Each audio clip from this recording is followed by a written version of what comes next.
సాగిన తర్వాత 100% strike rate 21 2 okay సక్సెస్ఫుల్గా ఆయన రాజకీయ పరంగా బలంగా స్థిరపడే అవకాశాన్ని అయితే మనం చేజెక్కించుకున్నాడు. అయితే ఈ నేపథ్యంలోనే ఇప్పుడు చూస్తే ఏపీ పంచాయతీరాజ్కు వరల్డ్ రికార్డ్ అట. ఇది పెద్ద ఎత్తున నిన్నటి నుంచి విపరీతంగా ట్రోల్ అవుతుంది. ఏపీలో నిర్వహించిన గ్రామ సభలో వరల్డ్ రికార్డ్ చేకూరింది.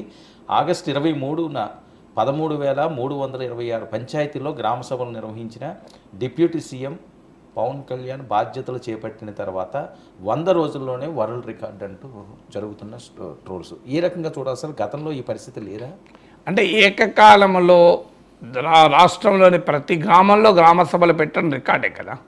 ఇప్పుడు కూచిపూడి నృత్యాలు గతంలో చేస్తారు, అంతలో రోజు చేస్తారు, కానీ 1,00,000 మంది కలిసి ఏకకాలంలో ఒక 10,000 మంది కూచిపూడి నృత్యం చేశారు కదా, రికార్డే అవుతుంది కదా. ఓకే. సో జనగణ జాతీయ గీతాన్ని రోజు మనం ఆలపిస్తాం, కానీ ఒక 10 లక్షల మంది కలిసి ఒక చోట చేరి జాతీయ గీతం ఆలపించారనుకోండి, అది వరల్డ్ రికార్డ్ అవుతుంది కదా సార్. ఏదైనా వరల్డ్ రికార్డ్ అంటే ఏంటి? ఎవరు గతంలో చేయని పని చేయడమే రికార్డు కదా. అందువల్ల తప్పనిసరిగా ఏకకాలంలో 13,000కు పైగా గ్రామాల్లో ఏకకాలంలో గ్రామ సభలు జరగడం ప్రపంచ రికార్డు, అనుమానమే లేదు. అందువల్ల ఆ రికార్డుని ఎలా కాదనగలం? సో పవన్ కళ్యాణ్ మీరు అన్నట్లు నేను డే 1 చెప్తున్నా, ఇవాళ కాదు గతంలో చెప్పాను, మీరు చూస్తుండే నేను చెప్పి నిజమైంది, ఇప్పుడు నిజమవుతుంది. ఏంటి నా నమ్మకం? నేను మొదటి నుంచి చెప్తున్నా, ఎన్నికల ఫలితాలు రాకముందు చెప్పాను, ఎవరు గెలుస్తారన్నది నాకు తెలియదు, కానీ మ్యాన్ ఆఫ్ ద మ్యాచ్ అయితే పవన్ కళ్యాణ్ అని. మ్యాన్ ఆఫ్ ద సిరీస్ ఎవరవుతారో నేను చెప్పలేను, కానీ మ్యాన్ ఆఫ్ ద మ్యాచ్ మాత్రం ఖచ్చితంగా పవన్ కళ్యాణ్ అని ఎన్నికలకు ముందు చెప్పాను. నేను టీవీలో ఫస్ట్ ఆ పదం వాడాను, తర్వాత అందరూ దాన్ని అందుకున్నారు, చాలామంది వాడుతున్నారు. ఎవరికి పేటెంట్ ఉండదు కదా ఈ పదం పైన, సో నాకేం పేటెంట్ అవసరం లేదు, చెప్తున్నాను ఎగ్జాంపుల్.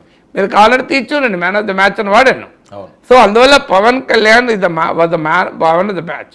మీరు ఎన్నికల తర్వాత కూడా పవన్ కళ్యాణ్ వ్యవహరిస్తున్న తీరు డెఫినెట్గా ఆయన పట్ల గతంలో చేసిన ప్రచారం భిన్నమైన ఆయన వ్యవహార సరళి, వ్యక్తిత్వ సరళి ప్రదర్శిస్తున్నాడు. అనవసరపు చిల్లర రాజకీయ వివాదాల్లోకి వెళ్ళడం లేదు. మీరు గమనించండి, రోజు వైసీపీ టీడీపీ నేతల మధ్య ఘర్షణ జరుగుతోంది. టీడీపీ వాళ్ళ మా పైన దాడులు చేశారు, రెడ్ బుక్ అమలైంది అని అంటున్నారు. పవన్ బుక్ అయితే అమలుగా అయిందని ఎవరు అంటలేరు. మీరు ఎక్కడా వైసీపీ వారు ఇంతవరకు నాకు తెలిసినంత వరకు ఎక్కడా మా పైన జనసేన కార్యకర్తలు దాడులు చేస్తున్నారు, పవన్ కళ్యాణ్ దాడులను ప్రోత్సహిస్తున్నాడు అని అన్నారా? జగన్మోహన్ రెడ్డి కూడా అనలే. సో ఎక్కడ లేదు అది, మీకు అదొక ప్రత్యేకత. అందువల్ల ఈ రాజకీయ వివాదాల్లోకి, రాజకీయ ప్రతీకారాల్లోకి, రాజకీయ కక్ష రాజకీయాల్లోకి పవన్ కళ్యాణ్ ఆ జోలికి కూడా వెళ్ళడం లేదు. ఇది పవన్ కళ్యాణ్ ముందు అన్నాడు కూడా, ఇక మా పని రాజకీయ కక్షలు కాదని. అఫ్కోర్స్ సందర్భం వచ్చినప్పుడు విమర్శలు చేయొచ్చు, చేయకుండా ఎట్లుంటారు రాజకీయ నాయకులు, మళ్ళీ లేకపోతే అది ఇంకో మీనింగ్ కూడా వస్తుంది కదా.